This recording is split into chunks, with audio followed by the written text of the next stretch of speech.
Nah, jadi eh, kalau di sini ya tahapan dari memastikan suatu sistem itu bisa aman dan berjalan tanpa adanya masalah, itu kita bisa membuat sebuah manajemen resiko, di mana ada langkah-langkahnya. Yang pertama, starting point itu di sini ya. Poin pertama kita mulai di identifikasi dulu. Nah, resource profiling. Jadi kita perlu mengidentifikasi dulu nih, apa aja sih aset yang kita punya gitu ya. Apa aja sih yang mau kita lindungi. Nah, biasanya dilakukan oleh business owner. Jadi kalau perusahaan, misalnya CEO ya, atau yang punya perusahaan, dia tuh harus ngedata nih, ngeidentifikasi aset apa aja sih yang harus saya lindungi. Misalnya, aset itu kan nggak cuma aset yang dalam bentuk tangible ya, atau sesuatu yang bisa kita kita lihat, kita pegang, itu kan tangible. Tapi intangible juga, apa aja asetnya, manusia, asetnya juga data itu adalah aset. Jadi untuk memanajemen resiko, kita bisa mulai dari mengidentifikasi sumber daya apa aja sih yang kita punya gitu ya. Aset apa aja sih yang kita punya. Nah, itu starting point di sini. Dilakukan oleh business owner. Kalau kalian nanti jadi pemilik perusahaan, kalian perlu mengidentifikasi itu. Gitu ya. Kemudian di sini ada peran information security nih, ya. Seorang information security ya, dia harus menilai resikonya di sini. Jadi setelah diidentifikasi asetnya, nah di sini perlu dinilai resikonya. Nah, tadi rumusnya adalah resiko sama dengan ancaman ditambah kelemahan, ya, dan ditambah dampaknya gitu. Jadi perlu dinilai nih, diidentifikasi dari aset-aset yang kita punya, apa saja kelemahannya, ya. Kemudian apa saja ancamannya, bisa dari luar, bisa dari dalam, dan dampaknya apa gitu. Nah, kemudian menjadi resiko apa aja sih yang mungkin terjadi. Nah, itu dilakukan oleh tim keamanan informasi di sini, ya. Misalnya dari sisi ruang server, ya ruang server kita nih adanya di lantai satu. Apa aja nih ancaman yang akan terjadi gitu ya? Pertama dari kelemahan dulu. Oh, kelemahannya di lantai satu. Nah, ancaman bisa jadi banjir ya, suatu yang kita nggak bisa kontrol ya, banjir. Nah, resikonya berarti apa? Resikonya apa teman-teman? Terkena air dan rusak, Bu. Iya, aset kita rusak, server Jadi down, barang-barang hanyut. barang-barang hanyut, ya kan? Kemudian juga akan terjadi ini ya, income perusahaan juga akan turun ketika misalnya dia bergerak di e-commerce yang harus website itu 24 jam on, tiba-tiba harusnya dalam kurun waktu tertentu ada pembeli gitu ya. Ternyata karena down, akhirnya ini ya, akhirnya menyebabkan beralih ke kompetitor, dan itu jadi dampak yang ini ya, dampak yang luas lah gitu ya teman-teman. Gitu. Jadi ini perlu dinilai. Jadi setelah diidentifikasi, dinilai nih resikonya apa aja sih gitu. Nah, kemudian dievaluasi. Nah, setelah tadi kita identifikasi aset, kita nilai resikonya. Nah, kita evaluasi nih. Di evaluasi ini, itu dilakukan oleh si information security, tim keamanan informasi ditambah business owner. Ya, si business ownernya atau CEO-nya ya. Si foundernya, co-foundernya. Nah, jadi kita putuskan nih. Oh, setelah dinilai resikonya, ini resikonya mau kita apain? Mau kita terima, apa mau kita hindari, atau mau kita alihkan, atau kita mitigasi?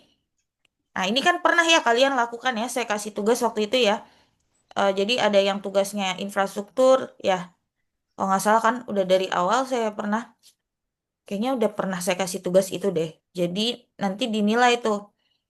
Oh, kalau dari ini dia bisa kita mitigasi. Oh, kalau ini bisa kita alihkan ya, atau ini bisa kita terima kan resikonya. Nah, ini dievaluasi dari apa sih? Dari dampaknya sebenarnya. Kalau dampaknya mengakibatkan kerugian yang besar untuk perusahaan, itu bisa kita benar-benar eh, mitigasi gitu ya. Karena ini sangat beresiko gitu ya, berdampak. Tapi kalau misalnya hanya mengganggu, misalnya sepersekian detik gitu ya, atau proses jadi terhambat atau apa, dan itu bukan menjadi hal yang besar, itu mungkin bisa kita terima gitu ya. Jadi ada syarat-syarat tertentu ya. Waktu itu pernah kan kita pakai matriks gitu ya untuk menentukan apakah sebuah resiko bisa kita terima atau kita alihkan. Nah, setelah diputuskan resikonya, kemudian kita lakukan dokumentasi nih. Ya, jadi di dokumentasi ini semua keputusan terkait resiko termasuk alasannya, rencana mitigasinya itu perlu didokumentasikan. Nah, ini dilakukan oleh Information Security, tim keamanan informasi dan juga business owner. Nah, setelah sampai wujudnya ada dokumentasinya, prosedurnya. Nah, kita berada di sini nih saat ini, yaitu posisi sekarang adalah kita menjalankan rencana pengamanan yang sudah disetujui, ya, yang sudah didokumentasikan. Nah, ini adalah proses yang kita ada saat ini, yaitu kita menjalankan mitigasi ataupun rencana-rencana pengamanan yang sudah disetujui, ya. Misalnya perlu adanya ubah konfigurasi, perlu menerapkan kontrol keamanan, itu ada di risk mitigation. Bisa kita tahu nih, oh software ini masih ada bug, berarti kan perlu kita mitigasi dengan kita perbaiki bugnya gitu ya. Nah, ya ini dilakukan oleh pengelola sistem ya, si pengelola sistemnya. Setelah risk mitigation, kita validasi, kita uji ya. Jadi setelah diterapkan kontrol keamanannya, diuji dulu nih. Kita uji apakah kontrol yang kita pasang itu benar-benar bekerja. Nah, jadi di sini dilakukan oleh tim keamanan informasi. Ya, kayak tadi misalnya ada bug yang masih ada, terus diperbaiki. Nah, diuji lagi nih apakah bugnya sudah solve gitu ya. Nah, itu perlu divalidasi oleh tim keamanan informasi. Nah, nggak sampai di tahap ini, harus ada monitoring ya atau pemantauan. Jadi setelah divalidasi ya, diuji, dipantau sistemnya, dimonitoring apakah si resiko ini tetap terkendali nih ya. Dan juga kita lakukan audit berkala, audit bagaimana prosedurnya dilaksanakan atau enggak, prosesnya benar-benar dilakukan dengan baik atau enggak. Nah, itu untuk memastikan si resiko itu tetap terkendali, jangan sampai resiko jadi kenyataan kan, ya. Jadi tetap bisa kita kendalikan nih, kalaupun ada bug, tapi kita terapkan kontrol keamanan, kita perbaiki. Nah, kita monitoring nih secara terus-menerus, apakah si software ini berjalan dengan baik gitu ya, apakah si bugnya ini masih ada sebenarnya. Kita monitoring, lalu kita audit prosesnya. Nah, ini dilakukan oleh keamanan informasi dan business owner, ya.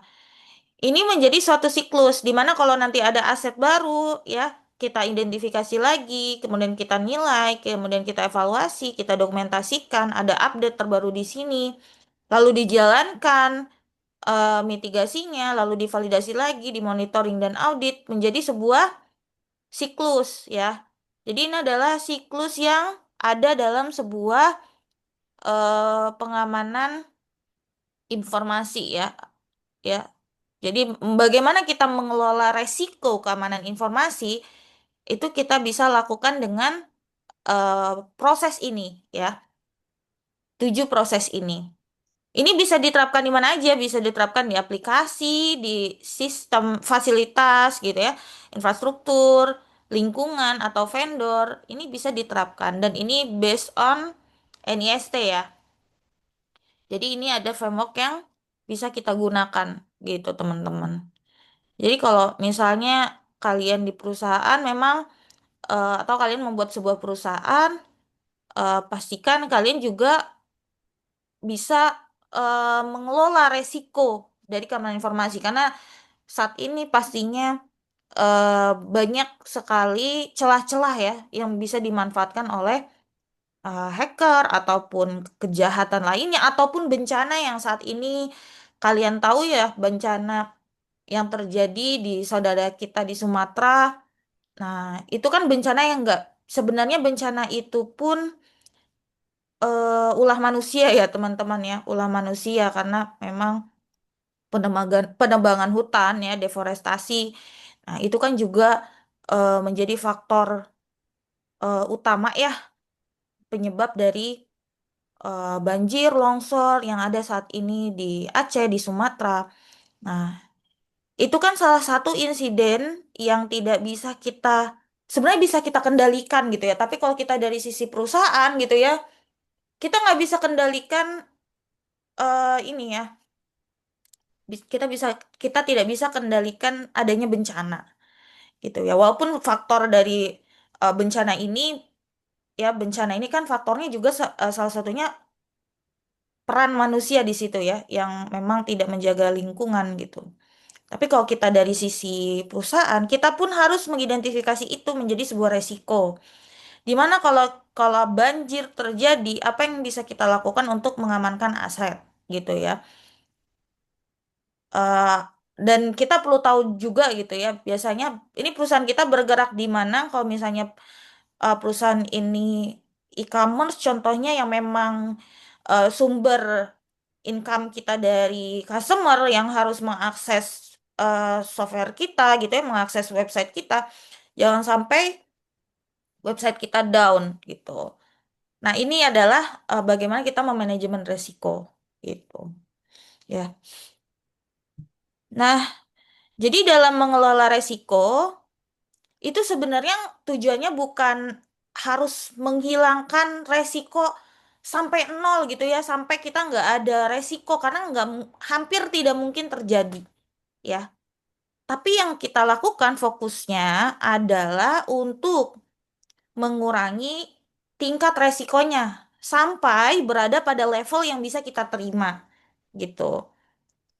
Nah, jadi kalau bisa dibilang risk mitigation tuh bukan ngilangin resiko, karena resiko sendiri nggak, hampir tidak mungkin kita hindari. Tapi yang bisa kita lakukan adalah bagaimana mengurangi tingkat resikonya, ya, menjadi level yang bisa kita terima nih, levelnya gitu ya. Nah, untuk mitigasi, ya, atau mengurangi resiko, itu kita bisa melakukan dengan tiga hal, ya. Jadi kita mengurangi kemungkinan resikonya terjadi, ya. Kita mengurangi resikonya terjadi. Misalnya, contohnya kita punya software, kan? Ada malware, pasti itu resikonya kan terkena malware. Nah, kita bisa pasang antivirus nih. Antivirus itu kita pasang untuk mengurangi kemungkinan resiko terjadi gitu. Lalu kita bisa batasi tingkat keparahannya. Siapa nih? Oh, ini ya. Jadi kita bisa batasi tingkat keparahannya. Jadi kalau resiko itu tetap terjadi, kita bisa batasi nih tingkat keparahannya. Misalnya tadi ada banjir, ya, ada longsor, server terkena gitu. Server kita misalnya ada di lantai satu, udah pasti kena kan? Ruang server kita di lantai satu gitu ya. Tapi kita udah buat backup rutin nih, biar kalau datanya hilang, kita masih ada backupnya. Jadi kerugiannya nggak terlalu besar gitu. Nah, ini adalah membatasi tingkat keparahan. Jadi kalau resikonya tetap terjadi, kita tingkat keparahannya itu kita batasi nih. Yang tadinya tingkat keparahannya bisa lebih tinggi, tapi karena kita punya backupnya, oh jadi lebih rendah gitu. Nah, kemudian yang bisa kita lakukan juga adalah kita mengurangi dampak terhadap aset, ya. Jadi kita bisa kurangi nih dampaknya terhadap aset atau sumber daya kita. Nah, misalnya kita punya data sensitif ya di perusahaan. Nah, kalau diretas pun bagaimana dampaknya bisa minimal. Nah, ini perlu kita enkripsi ya. Jadi kalau misalnya data kita diambil pun dia nggak bakal bisa buka kalau dia punya ini key-nya baru dia bisa buka. Jadi kan itu menurunkan dampak terhadap aset. Jadi data tidak bocor gitu ya karena data udah kita encrypt. Nah, jadi versi singkatnya resiko itu bisa kita mitigasi dengan bagaimana kita mengurangi resiko terjadi, bagaimana membatasi tingkat keparahannya, dan juga bagaimana kita bisa menurunkan dampak terhadap aset kita gitu. Ini ya, jadi tadi tiga ini ya, pengurangan resiko secara langsung, ya, kemudian kita batasi, eh, kita limitasi efeknya gitu, batasi efeknya, kalau kemungkinan terjadi efeknya nggak terlalu besar, lalu kita bisa lakukan juga perencanaan resiko juga di sini ya.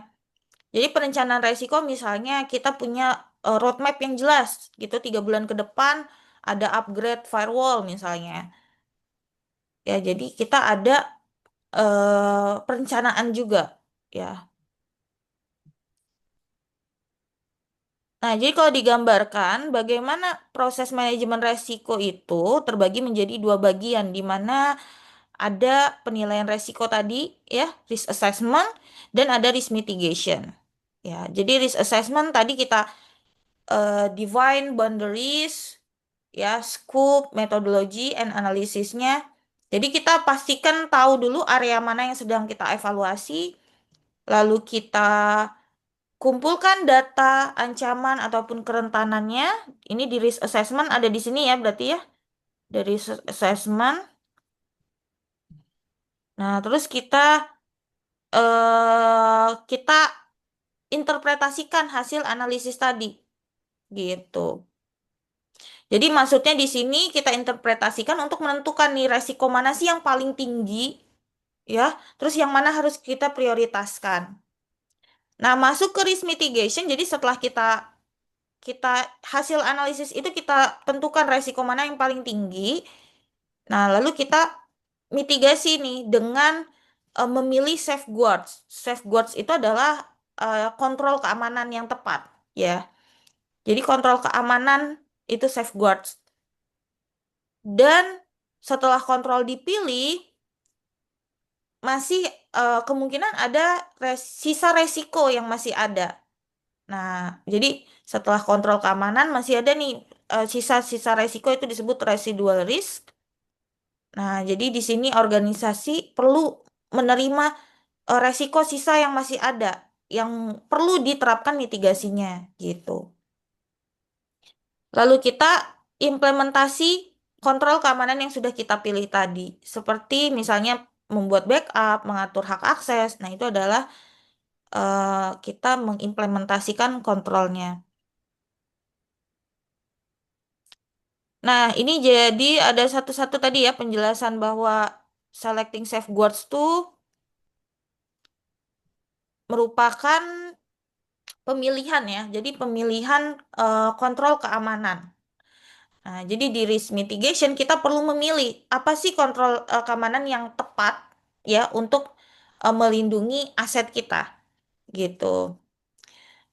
Nah, tentunya dalam memilih kontrol keamanan itu eh, harus juga mempertimbangkan apakah manfaatnya jelas dan juga dari segi biaya juga gitu ya. Karena kalau bicara penerapan ke perusahaan memang juga berkaitan dengan cost-nya gitu ya. Apakah efektif biayanya gitu ya.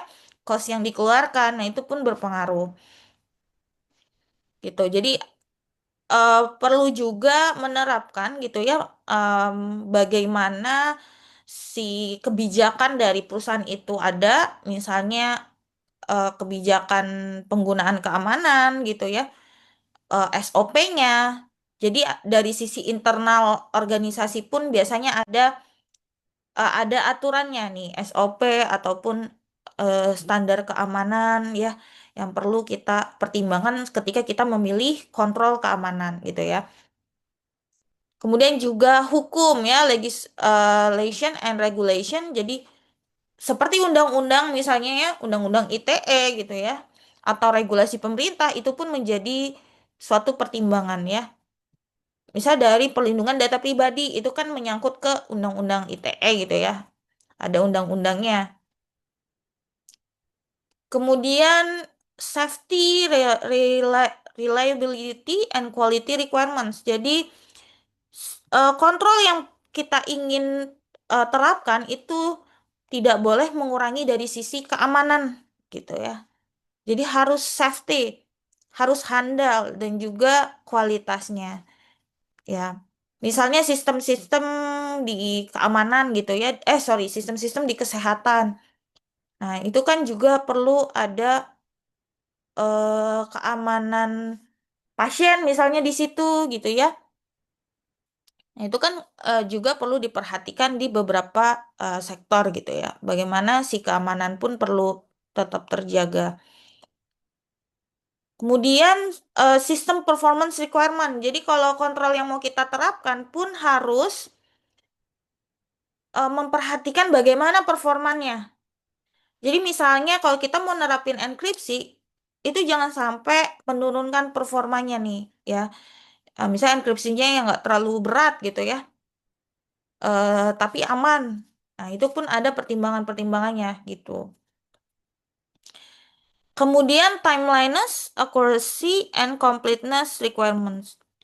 Nah, jadi kontrol pun harus mendukung kebutuhan data dari sisi akurasinya, waktunya, ya, akurat gitu ya, lengkap. Nah, jangan sampai kontrol yang kita terapkan itu menghambat dari sisi proses bisnis atau jadi datanya lebih lambat gitu ya. Nah, kemudian perlu memperhatikan biaya juga. Jadi dari life cycle cost of security measures di sini biaya kontrolnya tidak hanya bisa jadi dari instalasi, tapi juga pemeliharaannya perlu diperhatikan bagaimana biayanya, training, pelatihan, upgrade. Nah, kemudian juga teknologi yang digunakan, apakah bisa diimplementasikan secara teknis, dan juga dari segi budaya, karena culture ya, kalau kita bicara culture, itu kan berkaitan dengan budaya kerja ya, balik lagi ke manusia yang akan menggunakannya. Jadi kalau kontrolnya terlalu rumit, nah apakah cocok nih dengan budaya kerja di perusahaan tersebut? Nah, bisa-bisa si pengguna itu menolak nih, atau dia jadi cari cara mengakali kontrol tersebut gitu ya. Akhirnya nggak jadi aman gitu. Nah, ini di selecting safeguards atau di risk mitigation kita memilih kontrol keamanan yang mau kita ini ya, mau kita terapkan. Nah, dalam memilih kontrol keamanan, ini kita bisa menggunakan eh, salah satu dari tiga sumber referensi dari kontrol keamanan, ya. Bisa dari ISO 27002 standar. Ini adalah kumpulan panduan internasional yang membantu organisasi bagaimana membangun dan meningkatkan standar keamanan informasi. Ya, jadi seperti pengelolaan aset, bagaimana keamanan fisik, ya, server, bagaimana mengamankan jaringan. Nah, itu kita bisa nih, kalau kalian misal punya perusahaan, nanti kalian gak usah pusing-pusing nyari buat buat ininya ya, buat standarnya gimana gitu ya, karena udah di keamanan cyber tuh udah ada eh, standar-standar yang bisa kita terapkan, yang bisa kita gunakan menjadi rujukan. Ya, ini bisa dari ISO 27002 standar. Jadi kita bisa tahu, oh, panduan internasional yang membantu perusahaan tuh bisa meningkatkan standar keamanan informasi, bisa kita terapkan dari ISO. Lalu ada juga COBIT. Jadi kalau ISO kan best practice tentang bagaimana sih organisasi melindungi informasi. Jadi kita nggak perlu jatuh bangun dulu salah salah nerapin ya. Tapi kita bisa langsung cari best practice-nya. Best practice itu kayak apa ya? Panduan yang sudah diuji lah, yang sudah diterapkan ya. Nah, kalau di internasional ada ISO ini yang bantu gitu ya, ISO 27002. Jadi kalau misalnya di perusahaan kalian lihat, oh ini udah standar ISO gitu ya, berarti dia sudah standar ini ya, standar best practice-nya internasional nih gitu ya. Misalnya laboratorium ini sudah tersertifikasi ISO 27002. Oh, berarti memang dia sudah nerapin nih. Nah, biasanya buat apa sih? Kata-kata itu biasanya buat meningkatkan juga kepercayaan customer. Oh, data saya aman karena dia sudah menerapkan kontrol keamanan berdasarkan ISO 27002 gitu. Kampus juga sama, kampus juga ada standar-standar di dunia pendidikan ya. Nah, itu standar-standarnya kalau dia sudah menerapkan berarti seharusnya sesuai nih gitu ya prosesnya.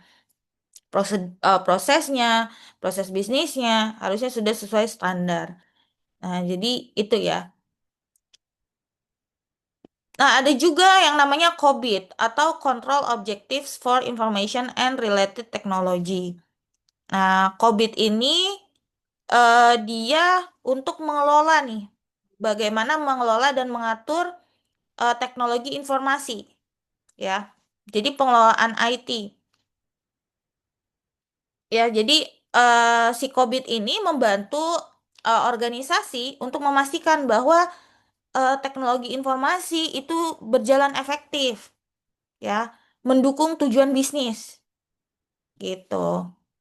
Jadi ini COBIT. Nah, masing-masing tuh sebenarnya fokusnya beda-beda ya teman ya. Jadi ada yang memang kalau ini kan IT governance ya, dia tuh IT manajemen ya berkaitan lebih ke proses bisnis. Terus kalau jadi kayak tata kelola IT lah gitu ya. Kalau ini kan kalau ISO ini lebih ke panduan keamanan informasi global ya. Kalau COVID terkait bagaimana pengelolaan dan tata kelola IT. Nah, kalau NIST ini dia adalah daftar kontrol keamanan juga. Dia bersumber dari pemerintahan Amerika Serikat ya, Federal Information System. Jadi si NIST ini dia juga fokusnya pada kontrol keamanan yang memang sumbernya dari pemerintahan Amerika Serikat ya, Federal Information System gitu. Nah, ini adalah tiga sumber yang bisa kalian terapkan ketika kalian mau memilih atau mau bagaimana kalian ya memilih kontrol keamanan ya. Panduannya dari mana sih best practice-nya bisa kalian pilih dari tiga sumber ini gitu.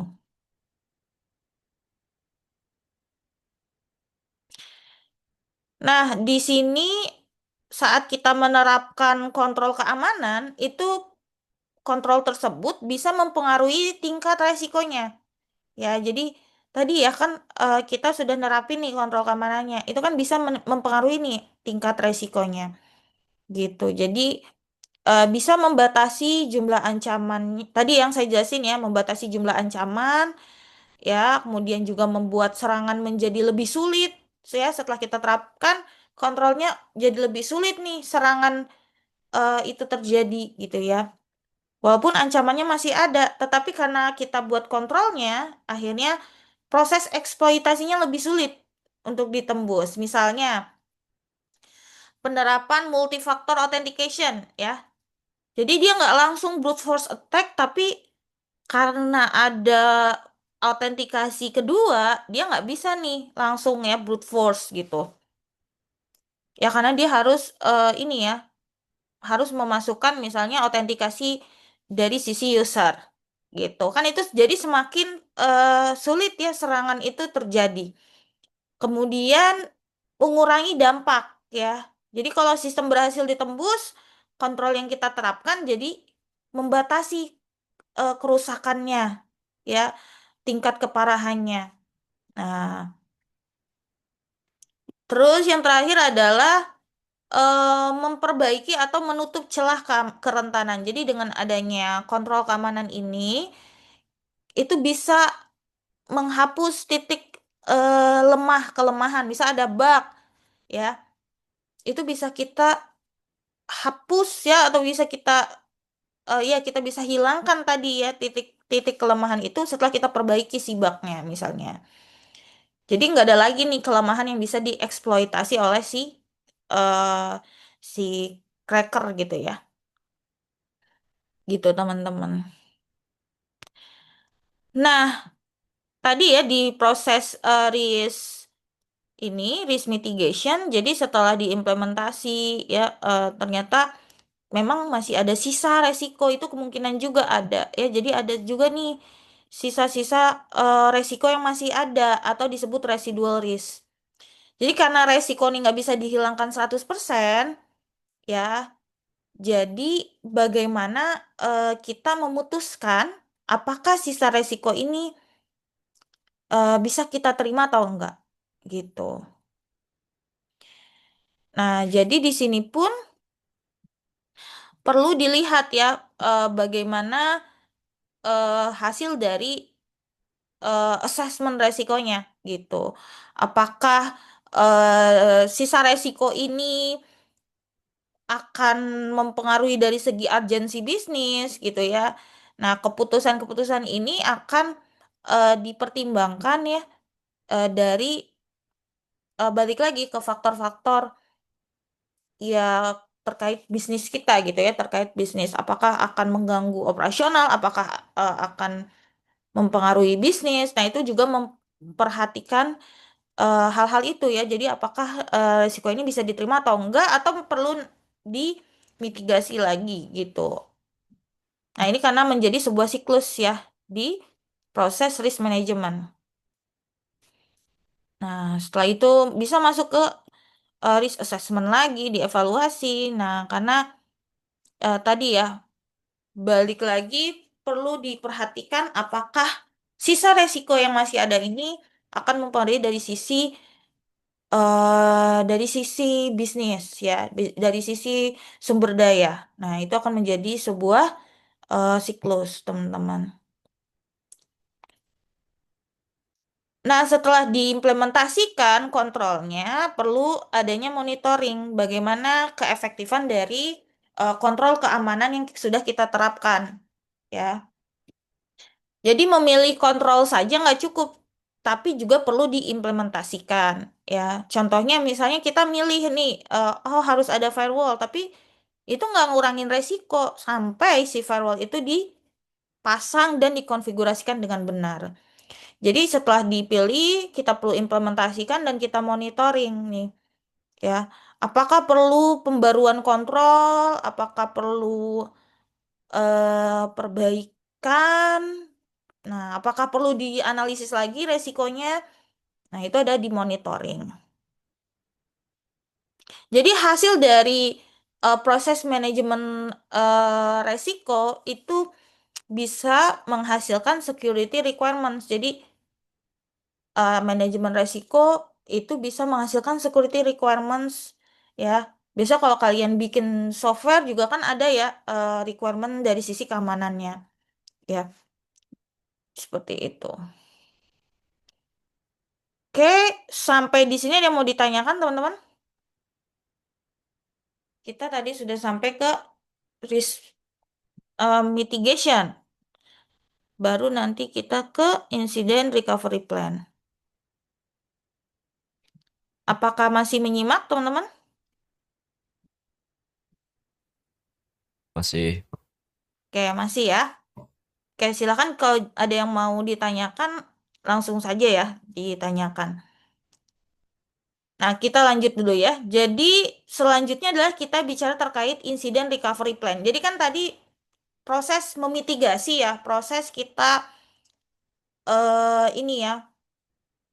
Jadi, proses kita mempersiapkan ketika resiko itu terjadi, kita ada mitigasinya gitu. Nah, tapi yang namanya resiko tadi kan nggak bisa kita hilangkan ya. Nah, bisa jadi memang terjadi resikonya. Nah, kalau terjadi harus ngapain? Nah, inilah yang dilakukan oleh tim insiden respon, biasa disebut ya, insiden respon tim. Ya. Jadi ada insiden recovery plan. Bagaimana kalau risiko terjadi, kita merecovery-nya, kita memperbaikinya. Nah, itu disebut insiden recovery plan. Ya, jadi insiden recovery plan itu adalah bagian dari manajemen insiden. Ya, recover function focuses on the step necessary to bring system back online. Jadi mengembalikan si sistem ini agar bisa beroperasi kembali setelah insiden terjadi. Misalnya bencana alam, serangan, kegagalan sistem. Nah, itu harus ada planningnya. Bagaimana kita merecovery, memperbaiki setelah insiden terjadi. Fokusnya adalah agar operasional ini tetap berjalan, ya, kembali berjalan. Nah, jadi sebenarnya kayak bencana alam yang terjadi di Sumatera itu memang seharusnya ada eh, recovery plan-nya juga nih, insiden recovery plan. Seharusnya pemerintah juga, saya kurang tahu ya, karena bukan bidang saya ya, di bencana. Maksudnya bagaimana eh, di pemerintahan tuh apakah ada gitu ya insiden recovery plan? Karena kan sebenarnya juga harusnya ada planningnya gitu ya. Jangan sampai berlarut-larut gitu ya seperti di Sumatera sudah berapa lama, bagaimana gitu ya tindakan cepatnya pemerintah nih, harusnya juga ada recovery plan-nya kalau ada bencana terjadi, rencana pemulihannya gimana gitu kan. Saya nggak tahu kalau di pemerintahan seperti apa ya, tapi yang saya lihat kok di berita lama ya pemulihannya sampai eh ya sampai harus apa, masyarakat kita juga harus udunan gitu ya, sampai harus kita cari cara sendiri gitu ya, masyarakat Indonesia sampai kayak gitu gitu ya. Seharusnya ada proses bagaimana merecovery kalau insiden terjadi gitu. Kalau bicara IT saya ngerti gitu ya, tapi kalau bicara pemerintah seharusnya kan ada ya, logikanya ada loh kayak gini gitu ya. Insiden recovery plan gitu. Ya, kalau kalau kita bicara perusahaan ya, itu wajib ada hal-hal seperti ini ya, mitigasinya dan juga bagaimana merecovery insiden. Ya, contohnya tadi misalnya banjir gitu ya. Kalau sesuatu yang nggak bisa kita kendalikan lah gitu ya. Nah, itu ada tahapannya ya. Tiga tahapan yang perlu kita lakukan ya untuk merecovery suatu insiden. Pertama adalah kita perlu perencanaan dulu. Jadi sebuah organisasi itu harus memiliki rencana pemulihan yang jelas dan tentunya harus terdokumentasi ya. Nah, ini mencakup apa nih di planning? Yaitu perlu adanya prosedur, prosedur pemulihan sistem. Oh, kalau misalnya banjir terkena server gitu ya, bagaimana pemulihan sistemnya gitu ya. Terus bicara bicara hal itu juga ada pastinya rencana backup. Rencana backup dan rencana restore. Backup itu kita nge-backup data, membuat duplikasi data gitu ya. Kalau restore bagaimana mengembalikan data dari hasil backup kita gitu ya. Lalu bagaimana tanggung jawab setiap tim? Nah, tujuannya apa? Kita memplanning agar si sistem ini dapat dipulihkan dengan cepat, dapat terstruktur. Nah, perlu adanya perencanaan. Lalu improvement, perbaikan. Jadi setelah insiden terjadi, seharusnya organisasi itu perlu mengevaluasi apa yang terjadi, belajar dari insiden tersebut, ya. Apa kelemahannya diperbaiki, rencana pemulihannya bagaimana, apakah harus diperbarui agar lebih efektif ke depannya, gitu. Jadi pemulihan insiden di masa depan tuh semakin cepat, ya, semakin cepat. Nah, kemudian adanya komunikasi di sini, gitu. Jadi pemulihan pun harus dikomunikasikan kepada stakeholder internal, ya. Jadi kepada manajemen, kepada eksternal, publik, pelanggan, operasional. Jadi semua pihak tuh mengetahui nih status pemulihan, langkah yang dilakukan, kapan layanan akan pulih, gitu. Ya, jadi kayak misalnya kalian nih, oh ada mungkin kalian mau menggunakan layanan perbankan misalnya, misal ada kejadian terjadi gitu ya.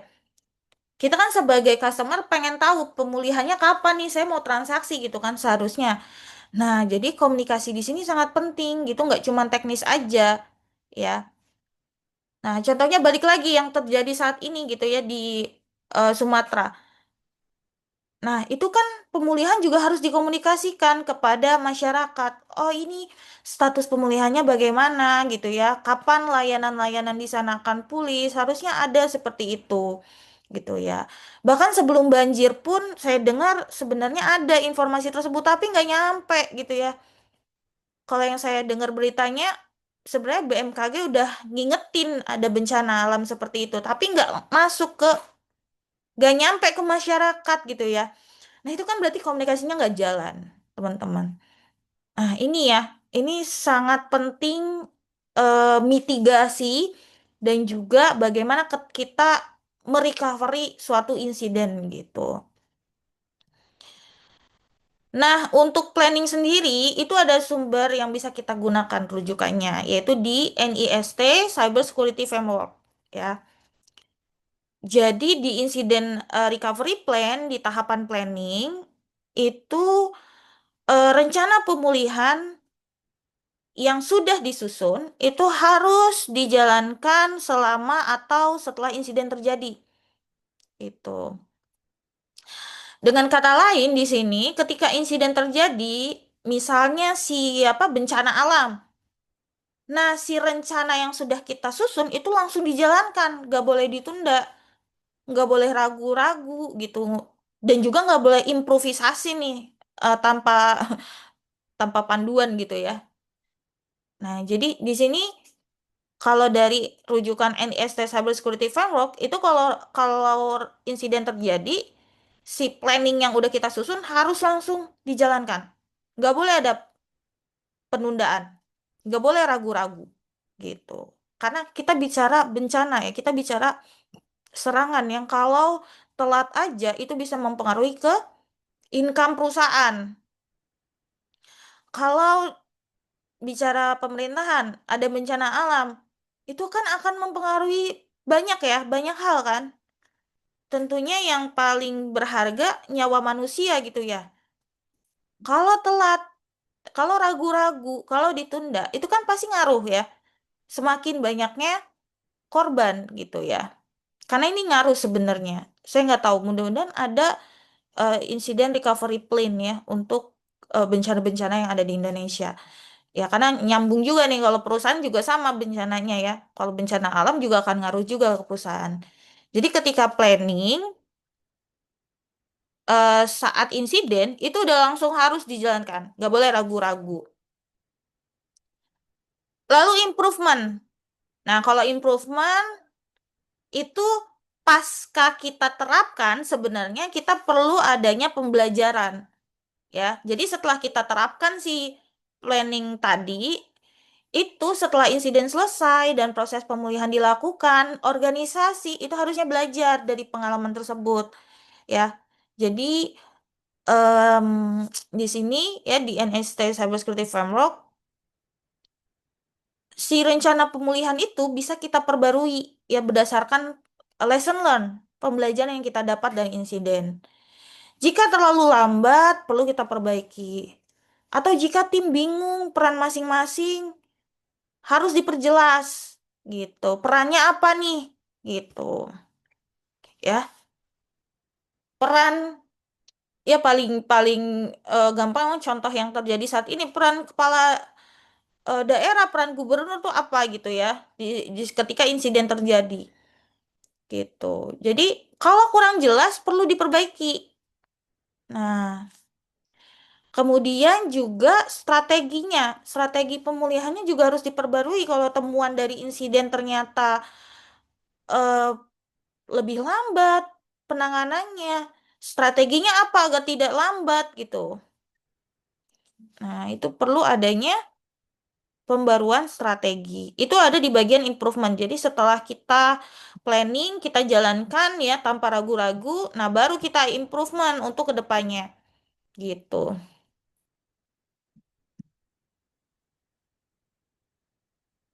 Nah, jadi ketika kalau kita bicara cyber security ya, ketika terjadinya insiden cyber, itu kan membuat sistem tuh bisa mati atau offline. Nah, biasanya organisasi itu harus langsung mengaktifkan business continuity plan. Nah, atau disaster recovery. Ya, jadi business continuity plan itu bagaimana si bisnis itu tetap berjalan ya saat insiden terjadi. Business continuity plan ya. Nah, jadi kalau ini kita harus evaluasi lagi nih, apakah si business continuity plan-nya itu bekerja dengan baik gitu. Nah, yang terakhir adalah communication ya. Nah, setelah insiden terjadi, organisasi itu nggak hanya fokusnya ke memulihkan sistem teknisnya, tapi juga mengelola komunikasi ke berbagai pihak ya.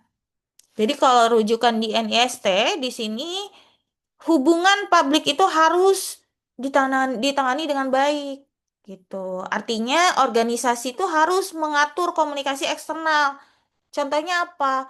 Bagaimana memberikan pesan ke media di media massa, di TV gitu ya, agar pelanggan teredukasi bahwa memang ada insiden ini terjadi.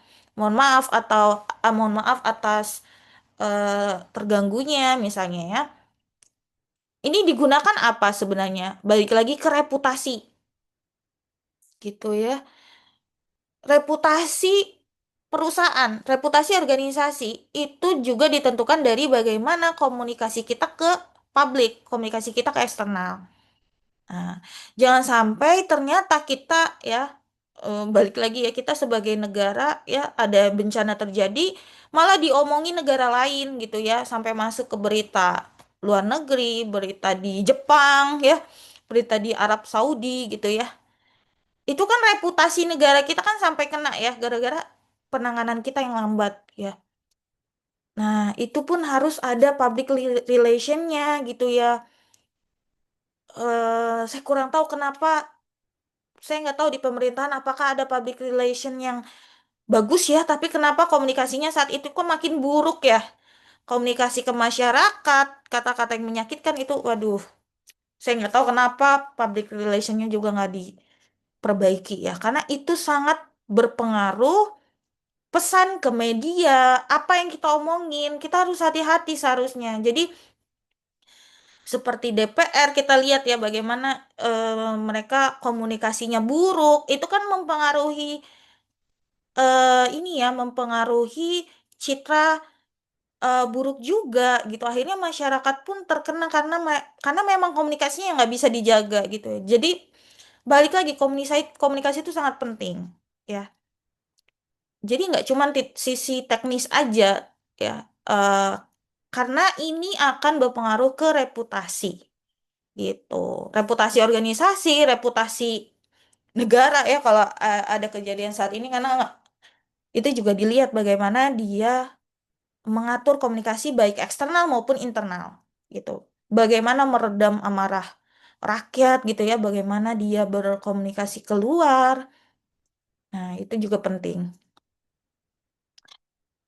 Nah, reputation after an event is repaired. Jadi setelah diperbaiki insidennya, bagaimana memulihkan kepercayaan publik. Nah, itu juga perlu tuh biasanya ada pernyataan resmi, adanya transparansi, langkah pemulihan yang jelas. Oh, kita akan memulihkan dari berapa lama dengan prosesnya ini, gitu kan. Itu harus ada pernyataan resminya gitu. Karena reputasi ini juga balik lagi ya, kepercayaan publik itu juga perlu dijaga. Nah, ini ya sumbernya dari NIST. Kemudian, recovery activities are communicated to internal stakeholders and executives and management teams. Jadi, ini termasuk memberi update ya kepada internal, manajemen, eksekutif, tim terkait. agar semua pihak tuh tahu status pemulihannya, agar semua pihak tuh tahu bisa mengambil keputusan dengan tepat gitu ya. Jadi intinya setelah insiden terjadi, komunikasi yang baik itu sangat penting. Untuk pertama menjaga citra perusahaan, bagaimana memulihkan reputasi, dan memastikan semua pihak tuh tahu, semua pihak internal tuh tahu progres pemulihannya sampai di mana gitu. Nah, itu ada di communication. Nah, jadi tadi ya, ketika terjadinya suatu insiden cyber, itu nggak hanya teknis, ya, tapi juga dampak dari citra publik, ya, kepercayaan pelanggan, reputasi bisnis, gitu ya.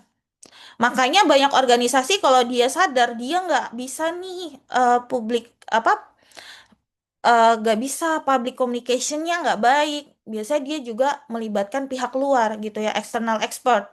Expertnya, misalnya konsultan public relation dia pakai gitu ya untuk memperbaiki komunikasinya yang dia sadar komunikasi publiknya kurang baik perusahaan tersebut. Dia mau effort untuk melibatkan pihak luar itu juga bisa gitu ya, outside expert. Nah, ini juga bisa nih kita perusahaan pilih untuk memperbaiki citranya gitu ya, mengurangi kerusakan dan memulihkan kepercayaan publik, dia bisa memilih untuk melibatkan outside expert gitu.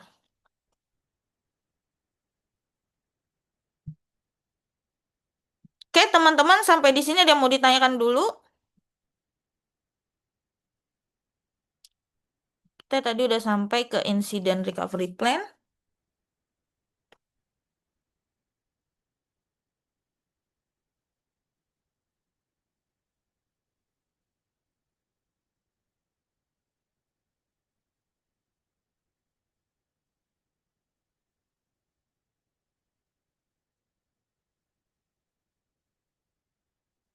Oke, kalau belum, jadi kita lanjut ke sebentar, mana ya?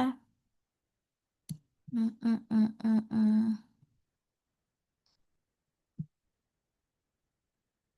Oh, ini ya. Oke.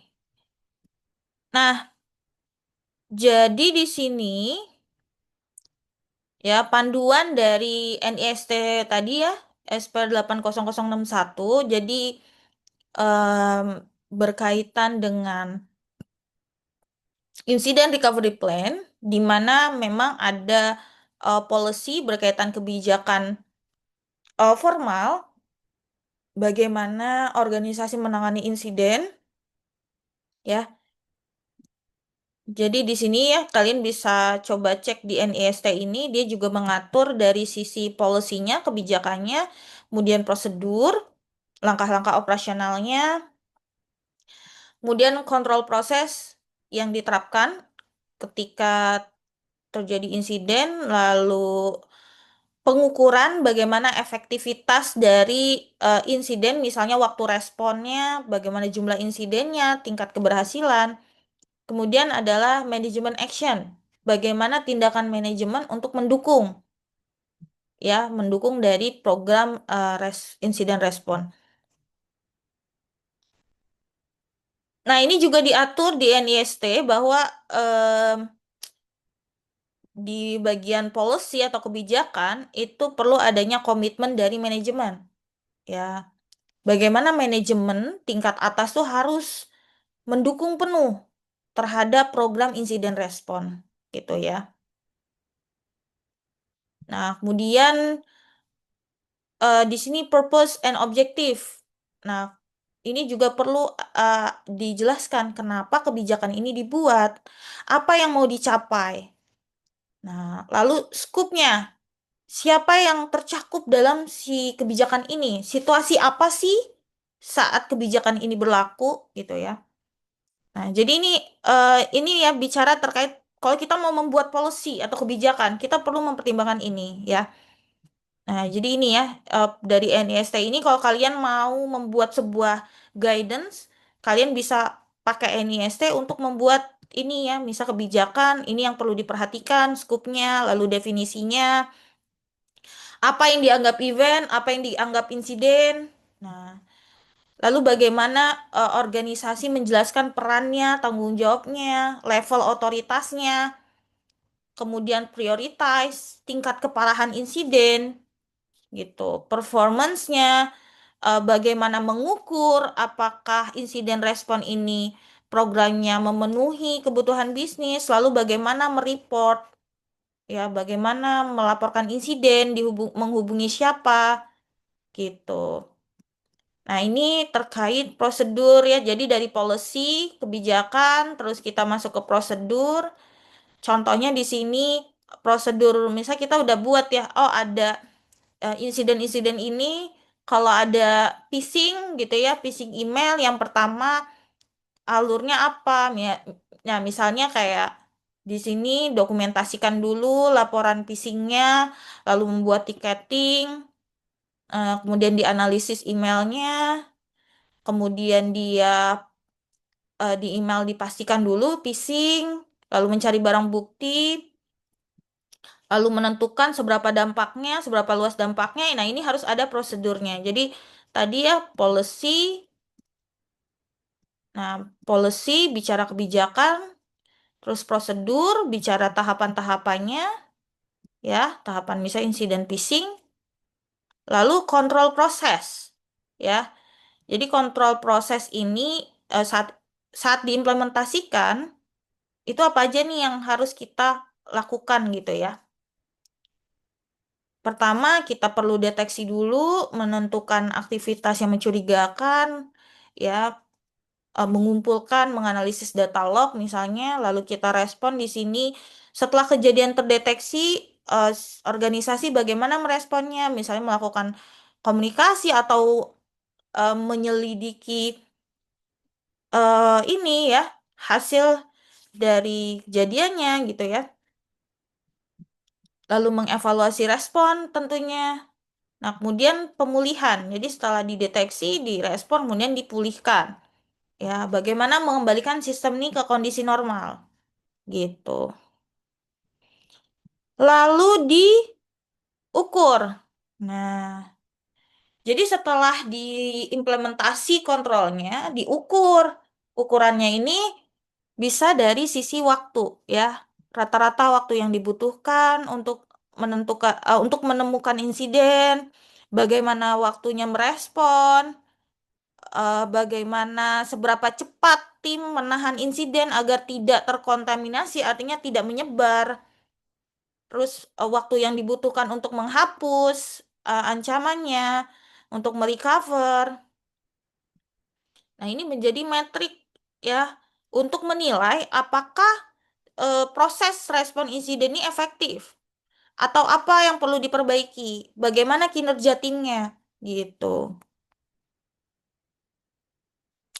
Nah, yang terakhir adalah manajemen action atau tindakan manajemen. Jadi metrik yang tadi yang sudah diukur itu harus ditindaklanjuti sama pihak manajemen, top manajemen, ya. Jadi ketika ada hasil pengukuran waktu respon penanganan terlalu lama, nah maka pihak manajemen tuh harus mengambil tindakan, wajib mengambil tindakan, ya. Apa aja tindakan yang bisa dilakukan? Yaitu menetapkan pemilik proses baru, ya, menyesuaikan target waktu, gitu ya. Nah, seharusnya ini pun dilakukan ya di pemerintahan ya. Jadi kalau misalnya kita lihat, oh ternyata penanganan insiden bencana tuh lama. Nah, seharusnya pemerintah itu langsung ngambil keputusan, bahkan wajib, ya. Dia harus bisa menetapkan, ya, misalnya menetapkan menterinya menjadi baru gitu ya. Dan menterinya yang sekarang dicopot gitu misalnya. Nggak jalan ini prosesnya gitu ya, nggak efektif. Nah, itu kan seharusnya tindakan manajemen ya. Dia harus langsung sigap. Hasil dari ukuran insiden responnya harusnya diukur nih. Gitu. Harusnya terukur. Oh, waktu berapa lama dia merespon, apakah malah menyebar ke tempat lain. Nah, itu kan juga ini ya, tugas dari top manajemen. Gitu.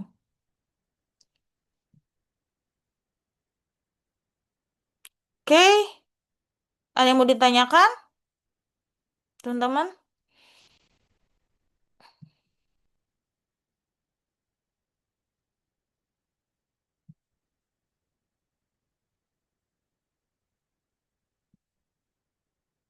Oke, kalau belum, ini langsung materi terakhir. Jadi kita masuk ke region supply chain risk, ya. Nah, jadi supply chain risk ini, ya, di supply chain cyber security adalah intinya kalau supply chain itu kan rantai pasok ya. Jadi kayak misalnya nih, teman-teman, namanya rantai pasok tuh apa ya? Contohnya misalnya produksi kopi lah gitu ya. Rantai pasok tuh kayak dari dia ditanam atau bahkan dari dia biji kopi ditanam prosesnya, terus dia pindah ke bagian misal bagian produksi atau apa itu kan ada menjadi sebuah rantai pasok ya sampai ke customer gitu. Nah, masuk juga kita bicara supply chain di cyber security. Intinya bagaimana melindungi keamanan cyber tuh di seluruh rantai pasok. Ya, terutama sistem IT-nya, software-nya, hardware-nya gitu. Fokusnya adalah memastikan bahwa pihak ketiga atau vendor itu tidak menjadi pintu masuk serangan. Jadi kayak di tiap-tiap proses gitu ya, misalnya ada pihak ketiga, misalnya kalau pengemasan gitu ya, pengemasan barang, itu kan bisa kita pakai vendor. Nah, ini nggak jadi pintu masuk serangan tuh di sini. Jadi kayak tiap-tiap proses ini, titik-titik proses, itu harus ada pengamanan dari cyber security-nya. Makanya ada supply chain cyber security gitu. Kenapa penting? Karena memang ancaman itu seperti malware, cyber security, cyber teroris, data theft, ransomware gitu ya. Itu bisa masuk melalui vendor atau komponen yang kita beli. Nah, contohnya bisa di perusahaan beli perangkat keras. Ternyata hardware itu sudah disisipi malware sebelum sampai ke organisasi. Nah, itu kan juga bisa jadi pintu masuk serangan, ya.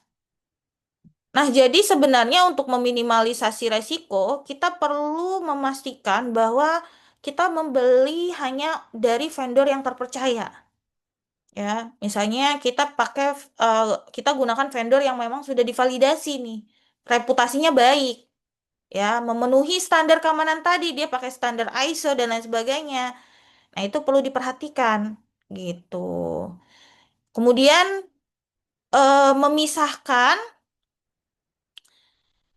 atau memutus koneksi ke jaringan-jaringan penting. Jadi kayak misalnya vendor tuh juga nggak dikasih akses ke dalam perusahaan gitu ya, atau ke titik-titik kritis ya, misalnya mesin produksi atau sistem kontrol industri ya.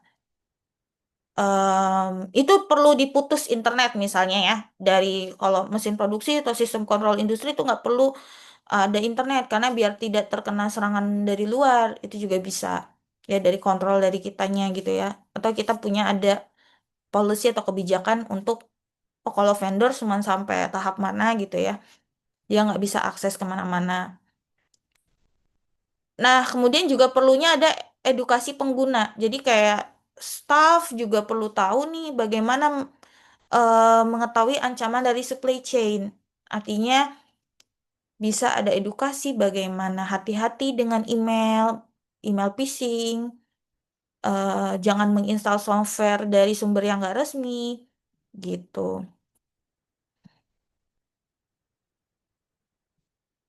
Nah itu tadi contohnya ya kayak malware itu dari hardware yang kita beli atau dari software ya atau hardware palsu gitu ya. Ini contoh-contoh dari ancaman supply chain.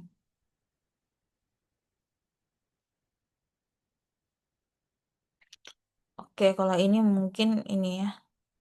Mungkin ini penerapan dari beberapa negara ya. Kalau di Rusia dia menerapkan non-disclosed functionality certification requirement for several years. Jadi produk teknologinya di Rusia ini harus diperiksa nih untuk memastikan tidak adanya backdoor ya, backdoor gitu ya, pintu masuk yang dibuat oleh hacker gitu ya. Dia juga menerapkan national software platform ya berbasis open source. Jadi kalau Rusia ini dia inginnya mandiri gitu ya. Dia nggak bergantung pada teknologi luar kalau Rusia ya. Jadi dia memang mengurangi negara itu mengurangi ketergantungan pada pemasok asing karena dia memang ingin berdaulat secara teknologi gitu. Itu Rusia. Kalau India, India nih kalau kita merujuk draft National Cyber Security Strategy, dia memang tidak melarang sih sebenarnya. Dia nggak melarang, tapi pendekatannya itu ada yang disebut ini ya, Indigenous Innovation Policies. Jadi dia memberikan prioritasnya itu kepada perusahaan IT lokal, ya. Jadi dia mendorong pengembangan industrinya itu yang domestik gitu. Jadi dia bangun tuh kemampuan nasional, kemampuan dari dalam negerinya agar lebih kompetitif. Makanya kalau di India itu kan industri IT lokalnya tuh kuat ya.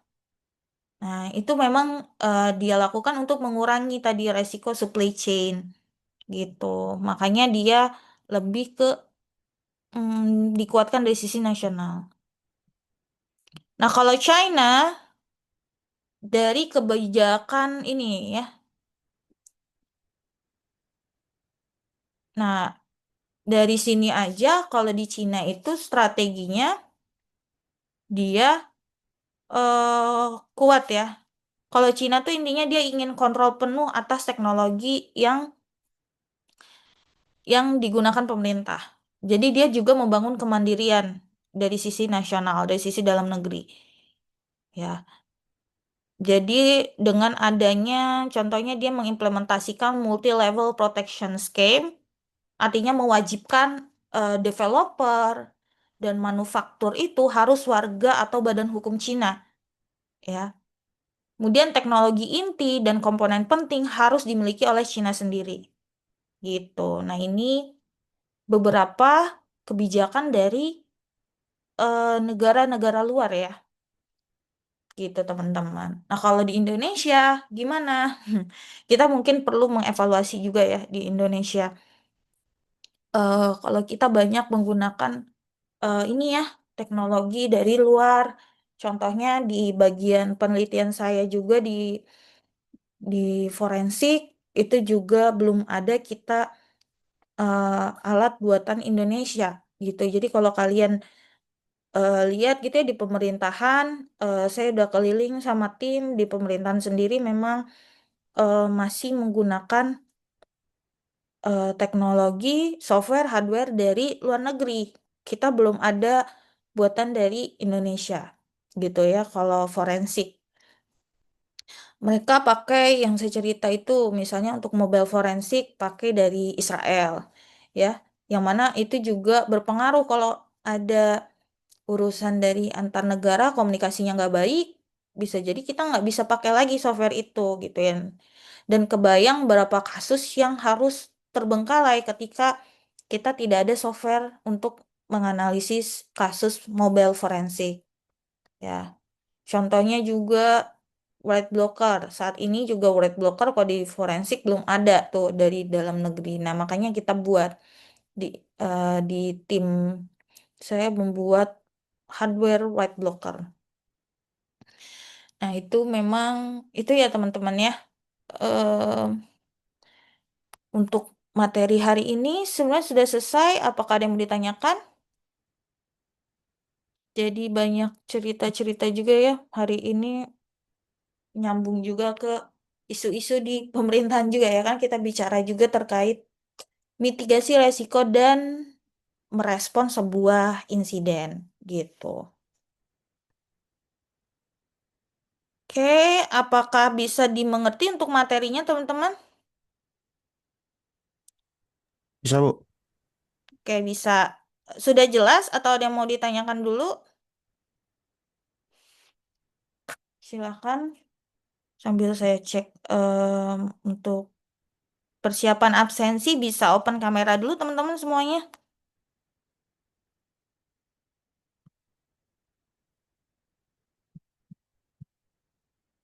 Saya siapkan dulu absensinya.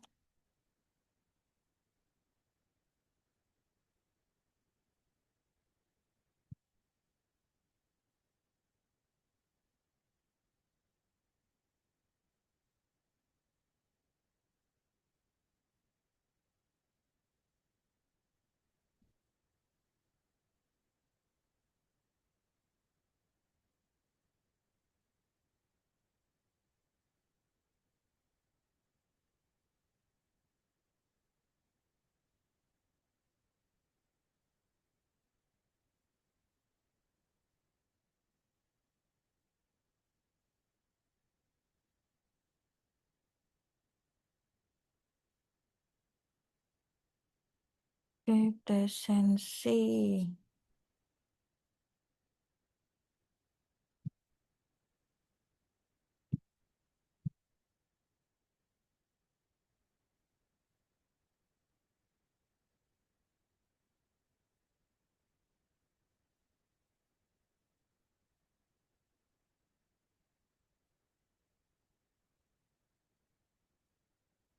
Hari ini kalian ke kampus atau di rumah?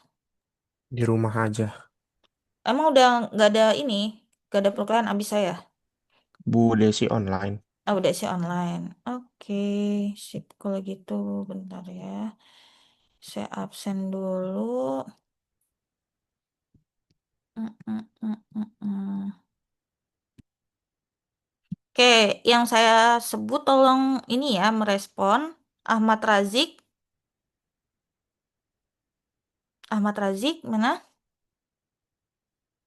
Nggak ada ya? Muhammad Izul. Muhammad Izul Aulia. Nggak ada. Julio. Hadir, Bu.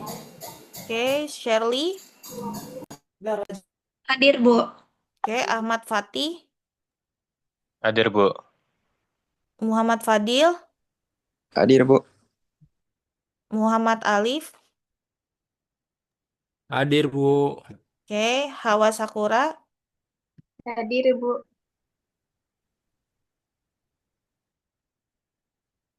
Nah,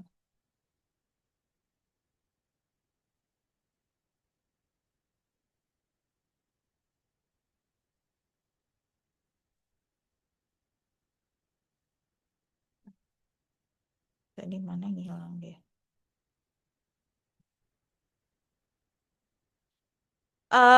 Hawa hadir.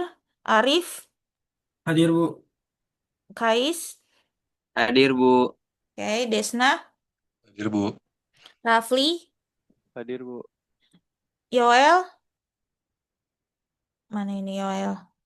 Nggak ada ya. Fatih. Hadir, Bu. Evan. Evan. Nggak ada. Anissa. Anissa Febrianti. Mana ini? Nggak ada ya. Oke. Fikri. Hadir, Bu. Rizky. Hadir. Ignatius. Riko. Nggak ada. Adar. Hadir, Bu. Nixon. Nixon mana? Nggak ada. Hadir, Bu. Hadir, Bu. Oh, hadir. Virani. Virani mana? Nggak ada. Adnin. Hadir, Bu. Dias. Hadir, Bu. Alfaizi. Hadir, Bu. Akmal. Hadir, Bu. Adriansyah. Hadir, Bu. Ciara. Ciara. Mana ya Ciara? Hadir, Bu. Oke. Valentino. Hadir, Ibu. Raja. Raja hadir, Bu. Igusti. Hadir, Bu. Wisnu. Hadir, Bu. Royhan. Hadir, Bu. Daniel. Hadir, Ibu. Disha. Hadir, Ibu. Yoga. Hadir, Bu. Ferdi. Ferdi mana Ferdi? Gak ada Hadir, ya? Bu. Oh, hadir. Angga. Hadir, Bu. Hadir. Oke, jadi yang tadi coba saya sebut lagi. Ahmad Razik. Razik gak ada ya? Izul. Izul. Yoel. Hadir, Bu. Siapa? Muhammad Izul, Bu. Oh, Izul hadir. Oke. Evan. Anissa. Riko. Firani. Oke, nggak ada ya? Oke, sip. Kalau gitu, teman-teman, untuk materi udah selesai. Selanjutnya, tolong dimanfaatkan waktunya untuk kalian mempersiapkan dari sisi tugas besar ya. Tugas besar. Oh, sebentar, jangan di off cam dulu. Saya harus dokumentasi. Jadi bisa on cam dulu sebentar. Sambil saya jelaskan untuk tugas besar tolong dipersiapkan. Kita presentasi di minggu ke-16 ya. Jadi teman-teman harapannya tinggal 2 minggu lagi untuk dimaksimalkan ya untuk mata kuliah ini gitu ya. Oke, sebentar saya akan lakukan dokumentasi. Bisa tolong on cam teman-teman. Oke, sip. 1, 2, 3. Satu lagi, 1, 2, 3. Oke, sip semuanya. Terima kasih teman-teman atas kehadirannya. Semoga bermanfaat.